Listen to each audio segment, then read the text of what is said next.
So we were trying to think about unique ways to show customer appreciation. Use it as an opportunity to maybe get more sales. Person reached out to his client and he goes, "Hey, what's the best pizza place?" And wherever they were. And they said, "Oh, it's Joe's Pizzeria down the road." He goes, "Cool." He ordered pizza for the client from their favorite place, got it delivered to them in time for a virtual meeting where they were talking about stuff. Your client's going to be like, wow, they actually pay attention and care about where we're from. Post about it on social media. Hey, visited customer XYZ. Tag them. Like, they're getting free marketing out of that. That's genius. I wish my brain was that good. Oh my gosh.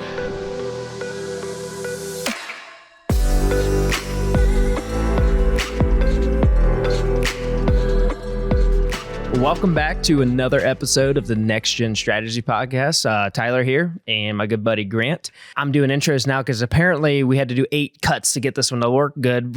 This is number 9. We're doing great today. Grant was just struggling. It's okay. He's going to take back over at some point. I will at some point, but I've been relegated to second. This stuff's harder than it looks, folks. It's I mean, yeah. But today, kind of a lighthearted, fun episode. We were talking, we're getting kind of closer to the holiday seasons. Once this one comes out, we're going to be a little bit before Thanksgiving. Black Friday's coming, all that fun stuff. So we were trying to think about unique ways to show customer appreciation. The title of this episode is probably going to do something about a fruit basket because we were making fun of, the stereotypical. Hence why it took about 8 takes to get to this point, because we were making fun of fruit baskets. But anyway, yeah. Yeah. So we just want to talk about, how to show appreciation to your customers or your clients in a way that maybe that's unique or different, or maybe just a new take on how to maybe just know more about your clients and maybe an opportunity to talk to the marketing guy about how use it as an opportunity to maybe get more sales. Yeah, exactly. And I think, everybody would say, "Oh, what are we going to get clients for, the holiday season? And we're going to give them gifts." And we'll go into some kind of fun stuff like that. But don't forget, that's a really good way to get in front of some of your clients and customers. And so, yeah, you should be also thinking not just "Hey, thank you very much for what you did for me this year. By the way, hey, how do I help you next year?" Yeah. Yeah, we're going to be dumping all kinds of stuff. I don't know if I want to call it necessarily client or customer retention, but I just think it's the holidays. Let's show a little bit of holiday spirit, but let's do it in a way that, if we're going to take the time to do it, let's make it fun. So, exactly. Yeah. Go ahead. No, I was going to say, sometimes you just want to be a breath of fresh air. So there you go. Yeah, I can speak from a little bit of experience just from what I've done recently. I'm anti fruit basket, if you guys didn't know, just because it's just, I don't know, you get hard the hitting. We're off to the right start. All right, good. But what I try to do, and I'm going to drop a nugget, I guess, for you guys here, is I like to use something like Etsy for gifts because everything on Etsy is either handmade or customized, and the prices on there are actually cheaper. When you go to those stock client gift websites, everything's grossly overpriced and they're really crappy products. Well, Etsy is some really cool person in their garage making really cool stuff that's custom. And if you just take a moment and kind of go through, clearly if you have 1,000 clients, this is a little tough, but it doesn't mean you can't make one really cool thing and give it out. But if you have a smaller list, you can try to get creative about what do these people like? And you can find really cool stuff on there. Last year, I got a bunch of padfolios made with initials on them for some of our clients, and they're nice leather ones, and they were $25. $25 is a good number because according to the IRS, you can deduct gifts up to $25 per client. I was thinking about that, right? So let's just stop there. So that's the first thing he goes to is, "I got this great deal that I can get a tax break on." So anyway. Well, that's an important reminder when you expense gifts. You got to tell your client or accountant if they were over $25 per client, so he can do your taxes right. Yeah. I'm sure everyone's really compliant with that. But in good nature, though, I was really just trying to find things that were creative and useful to someone and had a little bit of a personal touch.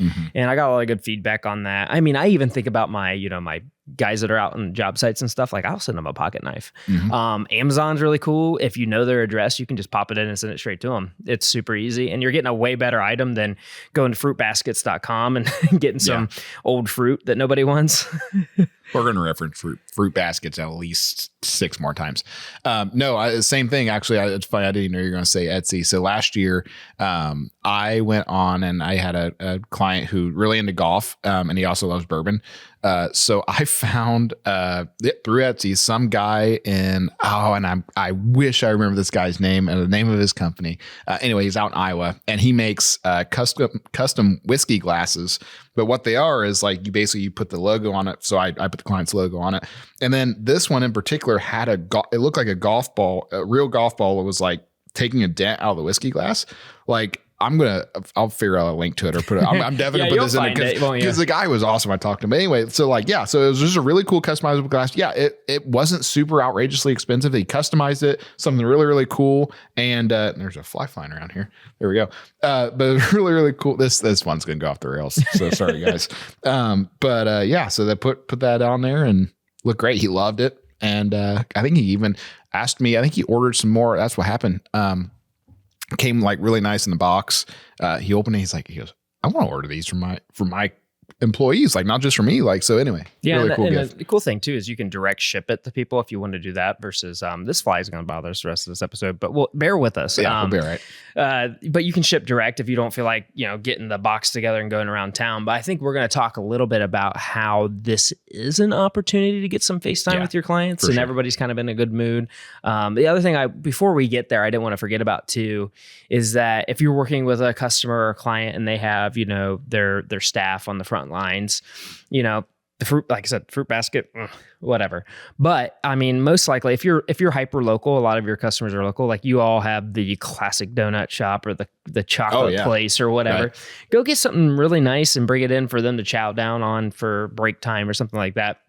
If your customers' staff love you, that's going to help a lot. Yeah. For, I guess we call it client retention, but just being a nice person, Well, and if you're somebody too who maybe has, maybe you're working with customers who maybe are all over the US or they're, not maybe necessarily hyper local. Like another great idea is to go to a local establishment where you can only get a certain item that's local, and send that item to somebody. Because that's a really good idea too, because it's something different. Like you don't want to send them something you can just go find at Walmart. Like if you've got a local, like you said, coffee place, chocolate place, unapologetically, shout out Winans. Like I'm just gonna give a little shout out, local place here, great chocolates and coffee. But anyway, so a place like that. So like wherever you are, like there's some opportunities to do something really unique and maybe like bring that hometown kind of feel to somebody else. Yeah, and I think what you're leading to too is that if you have a client across the country, take 5 minutes to research something cool in their town, and you could probably contact them to get a pop over delivery, and they're like, client's going to be like, wow, they actually pay attention and care about where we're from. Yeah. That's really cool. Yeah. So that's, I don't know, just being an ounce of creativity, So one other thing I just thought of, and this is not my idea. Somebody else did this that I know. So they had they're having an end of the year review with the client, and they said, hey, why don't we do this? We'll do a virtual lunch meeting. And unbeknownst to the client, like the day before, the person reached out to his client and he goes, hey, what's the best pizza place in wherever they were, wherever USA. And they said, oh, it's Joe's Pizzeria down the road. He goes, cool. He ordered pizza for the client from their favorite place, got it delivered to them in time for a virtual meeting where they were talking about stuff. That's really cool. I'm like, that's genius. I wish my brain was that good. Oh my gosh.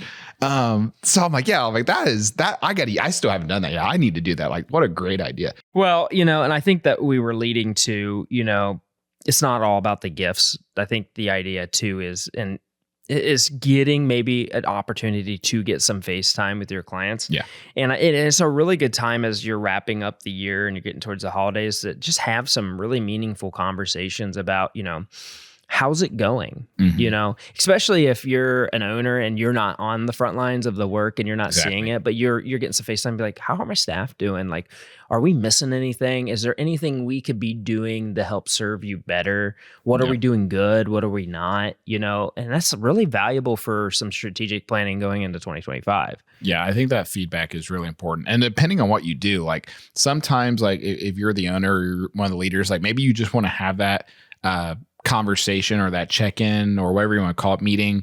Maybe you want to have it alone, like without the person in the room. And sometimes you want that person to be in the room too. Like it just really depends on like, you know, if they're, let's just say they're working with a, you know, an account manager or a project manager, or somebody who's like the day-to-day, you know, sometimes you want to hear, you'll get a little bit different feedback from a customer when the lead, you know, the business leader, the owner is on versus if it's just that person in the day to day, because they get in a routine and, you know, hey, how you doing? And blah, blah. But then like you sometimes it sparks some other stuff that, you know, be really valuable. Yeah. And I think what you're doing is you're in a setting that's different than your reoccurring business dealings with the customer. Yep. So you might catch them in a moment where they're willing to share something, because if you really care about client retention, you might be able to get a nugget there where you're like, you know, we might have missed the mark somewhere, or it's just something you've been doing amazing that you can have in your back pocket for how you pitch to new clients. Yeah. I think that's powerful. And then I think you've talked about this probably 3 or 4 times in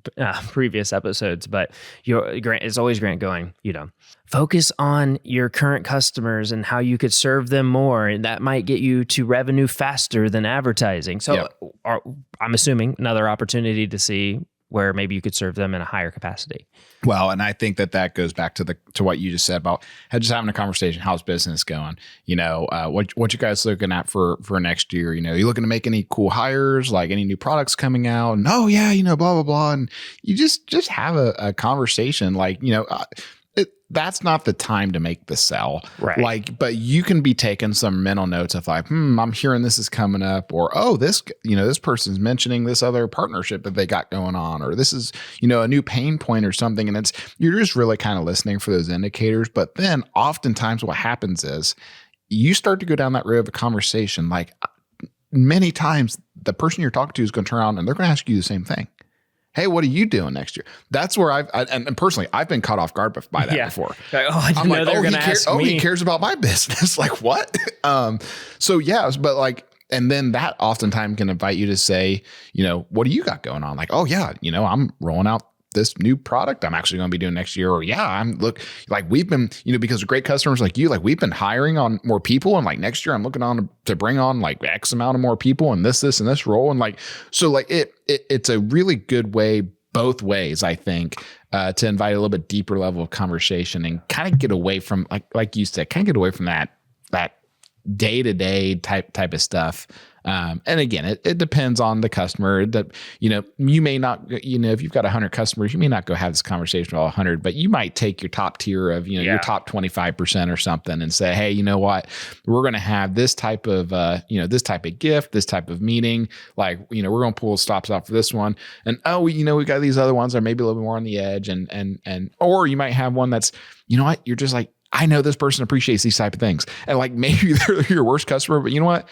Dang it, you know, Bob just loves us, you know, having conversations, and Bob might go tell his friends more someday. So like it depends. You shouldn't always do it based off of revenue stuff, but yeah. And you know, sometimes you're working with a customer or client and you have touch points like all the time, like you're talking on a regular cadence, but you're going to have, depending on the business, ones you just don't talk to very often. So it is like the perfect opportunity for a drop in, and everyone's in a good mood to catch up on stuff like that. And to that point, so what I've noticed is like, if you're a small, mid-sized business, like you don't have that like corporate feel. And if your customer's the same way, like you're going to approach it a little bit differently. What I've actually found is the more, this could just be me, the more like large the company is, like I'm talking like the really big companies, you're going in, you know, there's 50 departments and, you know, all these people very, you know, regimented, very, you know, white collar. It's those companies that you should be going in there with like the most fun, crazy thing, because you're shaking it up. You're shaking up, and you know they're going to love fruit baskets they get. They get, everybody's going to get I love that. I'm sorry. They're sitting on fruit baskets. Like, go in there with a keg of beer. No, I'm just kidding. Well, it depends. That reminds me of the but like that, those people will appreciate that. Like, shake up their day a little bit. That reminds me of the Everybody Loves Raymond episode where they sign up Raymond's mom for the Fruit of the Month Club. She's like, I just got so much fruit. I have so much, I don't know what to do with it. That's got to be some of these places where the baskets are just flying in. Yep. And we're not hating only on fruit. Like, you know, clearly there's edible arrangements and chocolate dip pretzels. You know, we're making fun. You know, it is nice you're making the effort, but sometimes it doesn't have to mean anything other than you're just showing up and doing something fun. You know. Yeah, and it doesn't. And like I said, like you can think outside the box. Like that pizza idea. Somebody's going to take that from this episode. And you know, by the way, if anybody wants to buy me a pizza, I'll let you know. Send me a message. I'll tell you where to get it from. That's smart. Yeah. You know, and my, you know, we were thinking about, you know, total clients, you know, my poor wife. I don't know if she's going to listen to this or not, but right around the holidays, I give her a list of, hey, can you run around town and pick up stuff from Winans or whatever and drop it off here and there. But the problem is she's so much better at like picking this stuff out. Yeah. So if you suck at picking gifts, find somebody that's way better than you at it and put them on the gift gathering committee. Yeah. Yeah. The fun committee. Yeah. There you go. I leverage my wife for that because like I'm just going to show up with like a Walmart bag in it. I was like, I don't know how to do presentation, you know, so. Here you go. We told you guys this might be a little bit more of a fun episode. Here's your fruit basket. I didn't ask my wife. I got you a fruit basket. So.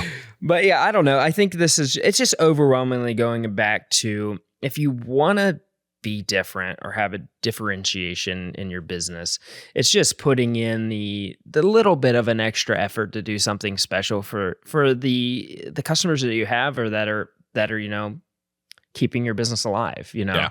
And it's well appreciated with just that touch of uniqueness. Yeah, and to that point too. And all right, ready. So he talked about the tax break already. I'm going to put my marketing hat on.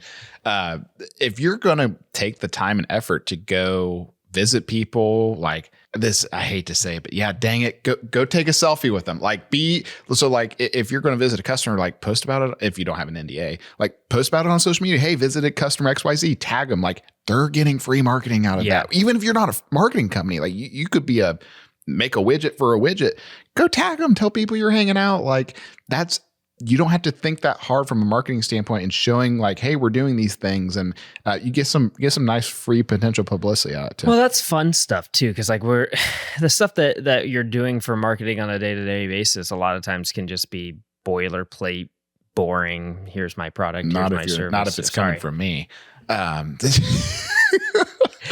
But it is like that's the stuff that gets engagement on socials, right? That it's just real life fun stuff. Yeah, correct. I think that's why you're saying is like grab that selfie because that's what people want to see on LinkedIn. They don't really, you know, I don't know. It's just the things that have social proof to them, you know. Yeah, you got to have that mix. Like you got to have that right mix of content, and yeah, that's the stuff that's, you know, if anybody's on TikTok.